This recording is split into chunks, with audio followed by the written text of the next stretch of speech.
Salut à tous. Lorsqu'il s'agit de fabriquer des projets en bois à partir de bois de palettes, le démontage de palettes c'est souvent un des points qui pose le plus de problèmes. L'idée dans cette vidéo ça va pas être de vous montrer exactement comment démonter une palette, mais ça va plutôt être de vous donner une astuce qui va vous permettre d'enlever les clous qui se trouvent sur les planches beaucoup plus facilement et beaucoup plus rapidement.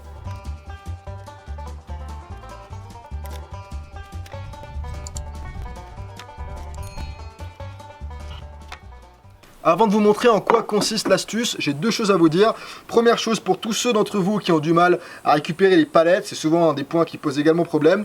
Je vous mets un lien juste en dessous dans la description qui vous permettra d'accéder à un document PDF dans lequel je vous donne tous mes conseils et les bonnes adresses pour récupérer des palettes gratuitement. Parce que sans palettes, on va avoir du mal à fabriquer des meubles avec. Et puis deuxième chose, ça c'est également très intéressant, je vous mettrai un lien en bas dans la description qui vous renverra vers une vidéo tutoriel dans laquelle vous allez apprendre à fabriquer étape par étape ce genre d'outil qui est conçu spécifiquement pour démonter les palettes. Avec un outil de ce genre, vous verrez, ça vous fera économiser un temps pas possible. Bon, maintenant que la petite introduction est faite, on va pouvoir rentrer dans le vif du sujet.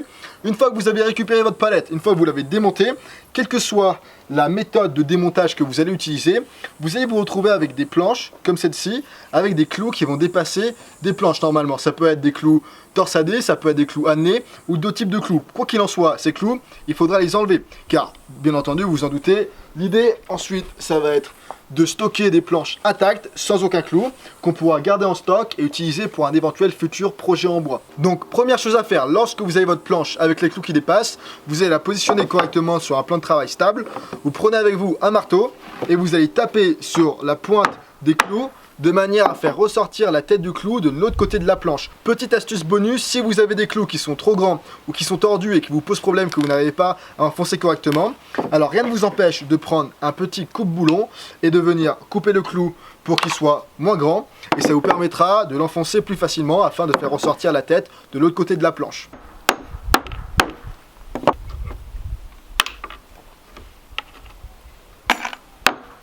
Et à ce stade-là, lorsqu'on a toute la tête des clous qui dépassent de l'autre côté de la planche, on a l'habitude de prendre un marteau ou un pied de biche et d'essayer d'enlever les clous un par un avec le marteau en faisant un petit effet de levier, ce qui n'est pas toujours évident. Alors bien entendu, cette technique marche, elle fonctionne parfaitement, donc il n'y a pas de mal à l'utiliser. Mais je vais justement vous montrer dans cette vidéo une alternative qui va pouvoir vous faire économiser un petit peu de temps et un petit peu d'effort. L'idée, ça va être de vous munir d'un étau d'établi ainsi que d'un petit pied de biche comme celui-ci. Je suis sûr que vous voyez où je veux en venir. Au lieu d'amener le pied de biche à la planche et d'essayer d'enlever les clous un par un, ce qui peut prendre un peu de temps, on va plutôt fixer le pied de biche correctement à l'intérieur et ensuite amener la planche au pied de biche, ce qui va être beaucoup plus rapide.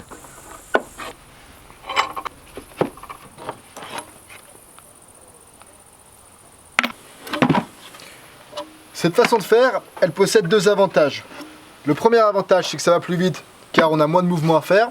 Étant donné qu'on peut tenir la planche à deux mains et que le pied de biche est fixé correctement, on a seulement la planche à tenir et pas la planche et le pied de biche. Et le deuxième avantage, c'est que c'est plus efficace. Étant donné que la planche est grande, on a un effet de levier qui est plus important que si on avait seulement le pied de biche ou le marteau. Car l'effet de levier se fait en fonction également de la taille. Hop. Et là, vous voyez qu'en 2 secondes, tous les clous sont enlevés. Si vous avez qu'une seule palette à démonter, c'est pas forcément indispensable, mais si vous avez plusieurs palettes à faire en série, alors ça peut être vraiment intéressant de faire cette petite installation qui vous prendra moins de 30 secondes à installer. Hop. Et si vous n'avez pas de pied de biche ou d'étau d'établi, je vous mettrai 2 liens dans la description qui vous renverra vers des sites vers lesquels vous pouvez acheter les mêmes que moi si ça vous intéresse. Et voilà pour ce qui est de la petite astuce. En 2 temps, 3 mouvements, on se retrouve avec toutes nos planches de palette intactes, sans aucun clou à l'intérieur. 3 choses avant de vous quitter. Première chose, j'aimerais que vous me disiez ce qui vous pose de plus de problèmes en dehors du démontage de palette lorsque vous souhaitez fabriquer un meuble en palette. Ça me permettra de mieux adapter mes prochains contenus en fonction de vos problématiques. Deuxième chose, je le rappelle pour tous ceux d'entre vous qui veulent apprendre à fabriquer cet outil qui vous permettra de démonter les palettes facilement, ou ceux qui veulent télécharger le document PDF dans lequel je vous explique où est-ce que vous allez pouvoir récupérer gratuitement et facilement des palettes, alors je le rappelle, le lien est juste en dessous dans la description. Et enfin, troisième chose, Instagram.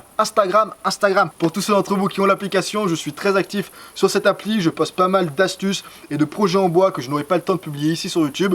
Donc pour ceux d'entre vous qui souhaitent rester inspirés et trouver des bonnes idées, alors n'hésitez pas à me rejoindre sur mon compte, je vous mettrai le lien juste en dessous dans la description. À vous de jouer. Comme d'habitude, pour terminer, je vous dis merci à tous, prenez soin de vous et gardez la forme. À très bientôt.